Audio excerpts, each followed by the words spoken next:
What's up guys, how's it going? I'm CBK Zip, you can just call me Zip, and I'm here today to inform you a little bit about the isolated encounter shiny hunting method in Pokemon Scarlet and Violet. Let's get into it. If you haven't heard about this shiny hunting method before, I recommend this video by Austin John Plays. He coined the term for the method and also gives a pretty good description of what you need to do in any given location for it. So if you haven't seen it, I would check it out. As a quick recap, you make a sandwich to boost the encounter power of a specific Pokemon you're shiny hunting for, but you want to find a location where that's the only Pokemon of a given type to spawn there. If you were hunting for a shiny Hoppip, you would want to find a location where Hoppip is either the only grass type or the only flying type to spawn there. By using an encounter power level 3 sandwich, you can make sure that 100% of your spawns are that Pokemon for a large number of Pokemon in the game. And even encounter power 2 and 1 will still function to boost the odds of that specific Pokemon. As a quick disclaimer, not every Pokemon in the game can be hunted this way. Besides the Pokemon that are shiny locked, there are some Pokemon that aren't unique types to the area they are in. But even if a Pokemon isn't the only Pokemon of one type to spawn in an area, it might be one of 2 or one of 3 Pokemon of a given type. What I've done here,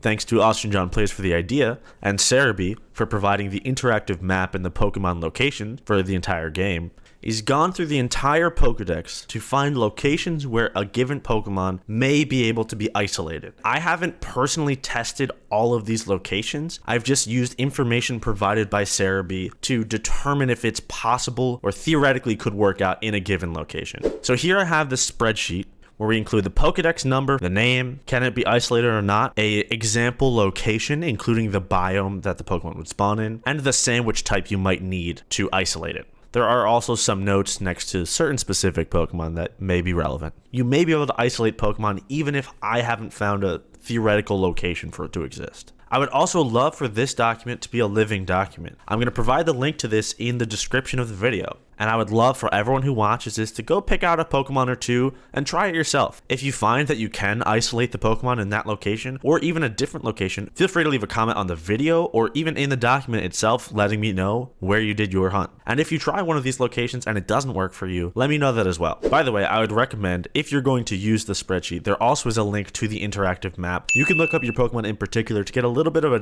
better idea on where specifically you need to go. In the document, I've also color-coded some Violet exclusives and Scarlet exclusives that are only shiny huntable with this method on those specific games. I have actually tried this out in multiplayer with one player from Scarlet and one player from Violet. The Pokemon spawn around the specific player. So as an example, I hunted Dino and Bagon at the same time in a Scarlet and Violet switch. The Bagon spawned around the Violet player and the Dino spawned around the Scarlet player. And if you run around in the same area, you will get both Pokemon to spawn together, but the Pokemon will despawn according to where the relevant game's player is. So if you see a shiny Bagon, but the Violet player walks too far away, you will lose it. So in multiplayer, this method is viable, especially if you're searching for similar Pokemon. For example, just based on this right here, one player could look for a shiny Flittle in the Asado Desert, while another player looks for a shiny Hatena south of Medali near a lake. And you could utilize the same sandwich for the same boost. Last up, this does also work for most of the Paradox Pokemon. In Scarlet, the two that I've seen it doesn't really work super well with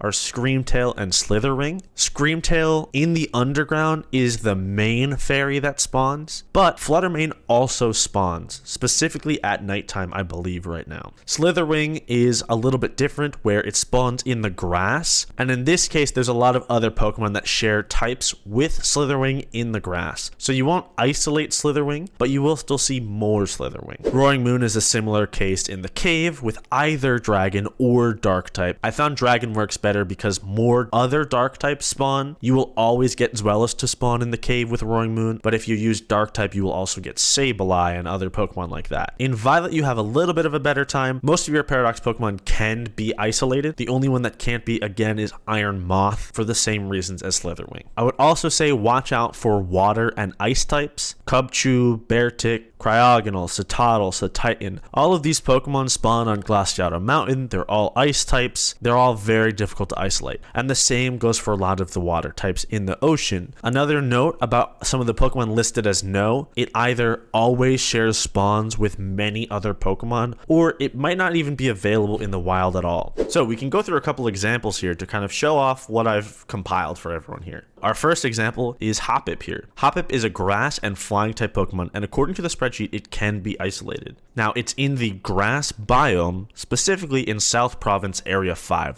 And the type of sandwich you would need to use in that location is a grass type sandwich. So let's check it out. So we're going to go to Cerebi and we're going to find Hoppip's page. We're going to scroll down to the spawn locations for Cerebi. And you can see it says wild spawn biomes, grass. South Province Area 1, South Province Area 2. If we're on Cerebi and we click on Hoppip after we select an area, it'll show everywhere on the map that Hoppip spawns. And you can see over here there are some spawns south of South Province Area 5. And here you can see Hoppip spawns here, grass flying, in the grass biome on land. If we look through the list of other Pokemon that spawn here, you'll notice there isn't any other grass type Pokemon. So anywhere in this area specifically, Hoppip is the only grass type Pokemon that should spawn for you. Meaning if we go to this location and make a sandwich with grass encounter power level 3, we should easily be able to find a shiny Hoppip. So let's go try it out.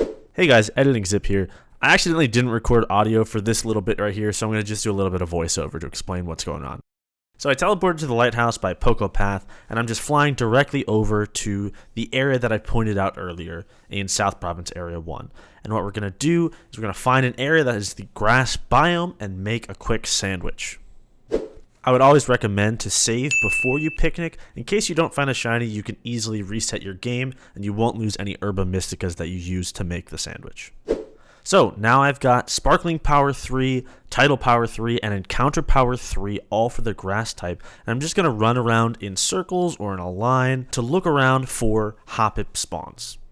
The important thing to note here is that if you stray too far in one direction, you might get other spawns like this Flamigo right here, and that just means that there's no grass types that spawn in this area. Because I'm not seeing any grass types, the sandwich isn't doing anything, I just need to turn around and go back to the area I was before. 7 minutes in, I actually found a shiny Hoppip pretty easily.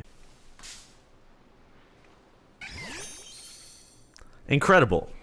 So, it's clear to me that this method works incredibly well. If you've tried this method before, feel free to leave a comment on the video or the Google Sheet to let me know what Pokemon you hunted and where you found it. I would love to expand this to every Pokemon possible and their best locations for each one, but that essentially requires about 400 shiny hunts. If you get any use out of the sheet or this video, feel free to drop a like too, I'd really appreciate it. Now that I found my shiny Hoppip, I've got, let's say, 16 minutes left on here, and I don't necessarily want another Hoppip, so let me go find in the spreadsheet another grass type that I can isolate somewhere else. So here we go, we've got another grass type sandwich boost, and it's Smoliv by the olive fields by the bug gym. And you can see, yes, it spawns all over these fields by the bug gym, so let's head there and try it. Okay, and there we go, we've already got Smoliv spawning. So you see they spawn specifically by these olive field biomes. And from what I've understood through my own shiny hunts for this, what matters is where you are standing, not where the Pokemon is. So if we're standing in the olive field, it should only spawn us Smolivs. But if we walk out somewhere else, it could spawn a different Pokemon in the olive fields themselves. So generally what I do is go to the area and find when new different Pokemon will spawn and just kind of walk the perimeter around where the same Pokemon spawn.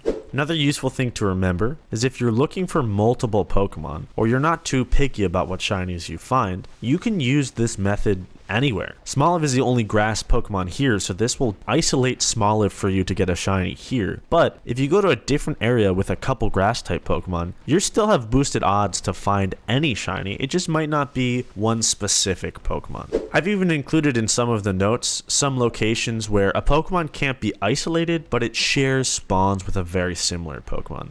The bane of my testing here was Dunsparce, which spawns in most of the biomes across the entire southern hemisphere. It definitely made a lot of normal type Pokemon not easy to isolate. Hopefully with this spreadsheet, you'll be able to shiny hunt the Pokemon you're looking for and even save the last bit of any sandwich power you have to see if you can find another one you want later. I found myself spending a lot of time on Cerebi just going through the interactive map, looking for any Pokemon that was viable, scrolling through the entire thing, so I'm glad that I've at least isolated this down for myself, and hopefully you guys can find some use out of it too. One last time, I'll remind you guys, I haven't done all of these hunts myself, but I have looked through the entirety of Cerebi's interactive map for this. So while everything might not be perfect, it'll at least give you a good idea of where it should theoretically be possible. And I'll work my way through the sheet either way, hopefully correcting things as they go. And there you go, our sandwich power is over. As you can see, we got Combee spawning now. So that's it. So we didn't find the Smoliv, but we did find some Hoppips. So I'm happy with that shiny hunt. And at least we got use out of our second half of the sandwich power, despite the fact that we already found the Pokemon we were looking for. And if you made it this far in the video, make sure to leave some names for these 2 shiny Hoppip we got today in the comments below. Anyways, try it out, guys. Good luck, and let me know your results. Have a good one.